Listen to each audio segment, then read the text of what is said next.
अच्छा, ये मुफ्ती तारिक मसूद साहब हैं, किसी भी तारुफ के मोहताज नहीं है मुफ्ती तारिक मसूद साहब।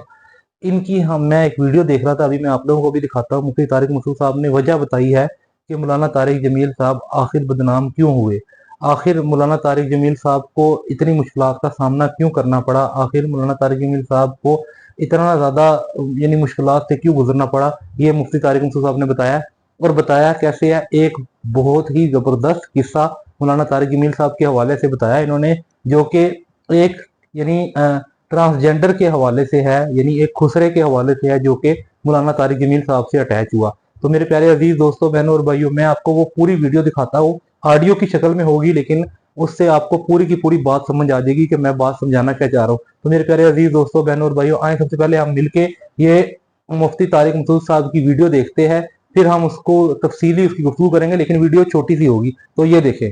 हज़रत मौलाना तारिक जमील साहब का वाक़या है। एक शख्स आया मुझसे मिलने के लिए, ख्वाजा सिरा है। मैं तो पहली दफ़ा ज़िंदगी में कोई ख्वाजा सिरा मुझसे मिला। मैं समझा कि प्रॉपर आदमी, इतनी बड़ी उसकी दाढ़ी और रंग माशाल्लाह बड़ी मर्दाना वजह था। लेकिन जब बातचीत का अंदाज़ होता है, थोड़ा सा वो एटीट्यूड से अंदाज़ा हो गया कि ये मुकम्मल मर्द नहीं है। तो उसने मुझे ख़ुद बता दिया मैं ख्वाजा सिरा हूँ। मैंने कहा भाई हमसे मिलने के लिए कैसे आया, इतनी बड़ी दाढ़ी आपकी। उसने अपना जो वाक़या सुनाया ना, मैं 3 दफ़ा वो वाक़या सुनाते हुए रोया हूँ। और जब वो सुना रहा था उस वक्त मेरे आंखों से आंसू निकल रहे थे। उसने ये अभी भी मेरा बयान सुनता है वो। उसने वाक़या सुनाया कि मैं जब पैदा हुआ था ना, तो मैं ख्वाजा सिरा था। घर में ऐसा बच्चा पैदा हो जाए, वालिदैन की तरफ से इज़्ज़त नहीं मिलती। जब 10-12 साल का हुआ तो ना भाई मुझे इज़्ज़त दे रहा है और ना मेरा वालिद मुझे इज़्ज़त दे रहा है। मैं भाई के साथ कहता हूँ मुझे बाहर लेके जाओ, तो कहते हैं लोग मेरा मजाक उड़ाएंगे तुम्हें देख के। जाहिर है उसकी हरकतें थोड़ी जनाना लड़कियों वाली हरकतें होती हैं। और वालिद भी कहीं महफिलों में नहीं लेके जा रहे, एक मजाक उड़ाया जाता है। कहने एक दफ़ा मैं कहीं गुजर रहा था, तो ये जो होते हैं ना ख्वाजा सिराओं की पूरी एक जमात थी, उन्होंने मुझे पहचान लिया, देखा इतना अच्छा। उस वक्त ना इसकी दाढ़ी और यानी इसमें ख़वातीन वाली ही अलामतें थी ज़्यादा। तो उन्होंने मुझे कह रहे इतनी इज्जत दी, खाना खिलाया और अपने गुरु के पास लेकर गए। और गुरु ने कहा कि तुम हमारे एजेंट बन जाओ, हम तुम्हें फिर अब डांस मांस करवाएंगे, आधे तुम्हारे आधे हमारे, जो भी उसका सेट। कह रहे मुझे पहली दफ़ा कहीं इज्जत मिली। तो लेकिन मेरे अब्बा को पता चल गया, तो अब्बा ने ला के तबीयत से कूट दिया, ठीक है ना, कि दोबारा इनमें नहीं बैठना। ठीक है, हमने तौबा कर ली, भाई ये बुरे लोग हैं, डांस मांस अच्छी चीज़ नहीं है, ठीक है। तो अब क्या हुआ, कहते हैं कि फिर जो है ना कुछ दिनों में कहीं किसी से झगड़ा मेरा हुआ किसी बात पे, तो उसने इंतकाम लेने के लिए शिकायत लगा दी अब्बा को कि ये दोबारा उनके पास गए, हालांकि वो झूठी शिकायत थी। अब अब्बा को लगा कि ये सही कह रहा है जिसने शिकायत लगाई है, क्योंकि शुबा तो था ना अब्बा को दोबारा जाएगा। अब्बा ने फिर मारा। तो कह रहे अभी मैं बोल रहा हूँ कि मैंने ये काम नहीं किया, मैं नहीं जा रहा उनके पास, मैं ना नाच गाना सीख रहा हूँ, कुछ भी नहीं। लेकिन अब्बा ने उसकी बातों में आके इंक्वायरी नहीं की होगी पूरी, वो समझे होंगे कि भाई ऐसा ही है, तो अब्बा ने फिर कुटाई लगाई। तो इसके दिल में मनफी जज्बात पैदा हो गए और ये घर से भाग गया कि भाई मुझे वैसे तो इज्जत ना यहाँ मिल रही है और मैं अब जिल्लत बर्दाश्त भी कर रहा हूँ, तो भी कह रहे मैं वहाँ चला गया। तो जब मैं वहाँ गया हूँ ना ख्वाजा सिराओं के यहाँ, तो वही गुरु और डांस, और फिर उसने मशहूर कुछ एक्टरों के नाम बताए जिनके साथ हम डांस करते थे, और पैसे आना शुरू हो गए, आधे गुरु की जेब में आधे हमारी, और हटो बच्चों। लेकिन जाहिर है कोई इज्जतदार रास्ता तो नहीं है ना। कह रहे हैं कहीं से तबलीगी जमात में हज़रत मौलाना तारिक जमील साहब आ गए, उन्होंने इजाज़त मांगी, हमारे गुरु को पैगाम भेजा, भाई मुझे एक दफ़ा यहाँ आके दावत देने दो। उसने इजाज़त दे दी, आ जाओ भाई। बयान किया, उनको समझाया भाई ये ज़िंदगी नहीं है, अल्लाह की सैरोज़े के लिए बहरहाल तरगीब दी। कह रहे हैं मैं तैयार हो गया, बाकी लोग तैयार नहीं हुए, मैं तैयार हो गया। कह रहे मैंने गुरु से इजाज़त ली, उसने कहा जाओ लगा लो सैरोज़ा। तो कहता है कि जब मैं हजरत के घर पे गया हूँ ना, तो हजरत पहले से दरवाज़ा खोल के ऐसे उन्होंने दोनों बाजू फैलाए हुए थे इस्तकबाल के लिए, पहले से खड़े हुए थे उलमा के साथ।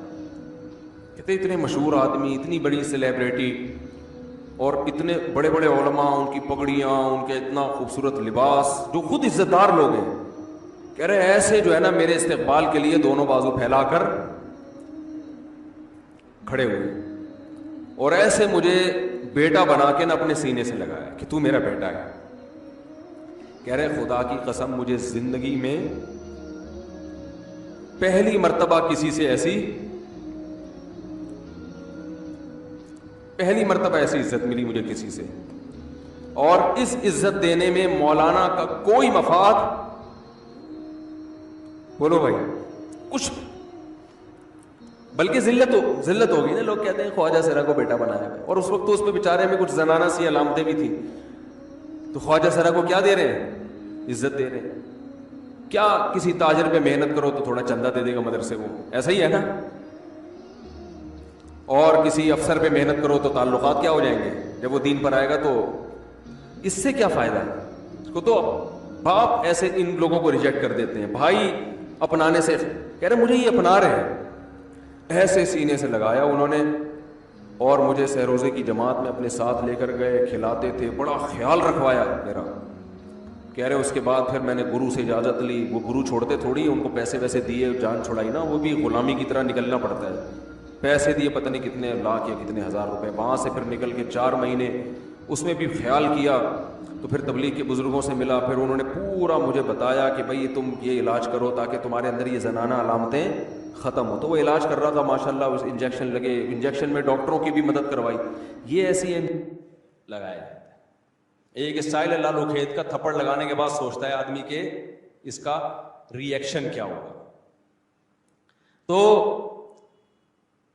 تو مشرک کیا کرتا ہے؟ الفاظ کے بکھیڑوں میں الجھاتا ہے. آپ یہ آج کل یہ منجن بہت بک رہا ہے, بہت زیادہ بک رہا ہے یہ منجن. وہی میں بار بار کہتا ہوں نا, فرقہ واریت کے خلاف. میں کس کے خلاف ہوں؟ فرقہ واریت کے خلاف. لوگ کہتے ہیں ویل ڈن, یہ بندہ ہے نہ حنفی ہے نہ شافی ہے نہ دیوبندی ہے نہ بریلوی ہے نہ شیعہ ہے نہ سنی ہے, واہ واہ. کام کیا ہو رہا ہے؟ نیا فرقہ لانچ. بجائے اتنے ساروں کو ختم کرنے کے ایک نیا مارکیٹ میں آ رہا ہے. لوگ کام نہیں دیکھ رہے, لوگ کیا دیکھ رہے ہیں؟ لیبل دیکھ رہے ہیں. تو بھائی ہم تو یہی چیخ کے تھک گئے. اللہ کے بندو, لیبل مت دیکھو, کام دیکھو. دیکھو تبلیغ والے فرقہ واریت کے خلاف ہیں, کام سے پتہ چلتا ہے خلاف ہیں. تو دیکھا میرے پیارے عزیز دوستوں, بہنوں اور بھائیوں, مولانا طارق جمیل صاحب کو مشکلات کا سامنا اس وجہ سے کرنا پڑ رہا ہے کیونکہ مولانا طارق جمیل صاحب نے بہت سارے لوگوں کے لیے بہت سی آسانیاں کی ہیں. بہت سارے لوگوں کو جو نا سیدھے راستے پر لے کر آئے ہیں, بہت سارے لوگوں کو دینی راستے پر لے کر آئے ہیں.